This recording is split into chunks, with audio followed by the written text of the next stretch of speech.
2017मध्ये पुणेकरांनी भाजपाचे 99 नगरसेवक निवडून दिले, तरी महत्त्वाची पदे मोजक्यांपुरतीच राहिली. आता नव्या निवडणुकीत 119 नगरसेवकांसह स्पष्ट बहुमत मिळवलेल्या भाजपाने पुन्हा स्थायी समिती आणि इतर विषय समित्यांवर जुन्या चेहऱ्यांना प्राधान्य दिलेलं आहे. शुक्रवारी झालेल्या सर्वसाधारण सभेत स्थायी समितीवर भाजपाचे 12, राष्ट्रवादीचे 3 आणि काँग्रेसचे 1 सदस्य निवडले गेलेत. शहर सुधारणा, शिक्षण, महिला आणि बालकल्याण, विधी, क्रीडा आणि नाव समित्यांवर प्रत्येकी भाजपाचे 10, राष्ट्रवादीचे 2 आणि काँग्रेसचे 1 सदस्य नेमले गेले. एकूण 94 नगरसेवकांची वर्णी, ज्यात ज्येष्ठ नेते गणेश बिडकर पुन्हा सभागृह नेते.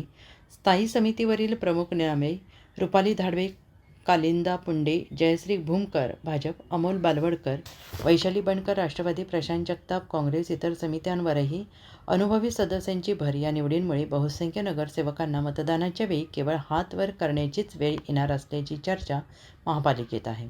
समिती अध्यक्षांची निवड आठवडाभरात होईल.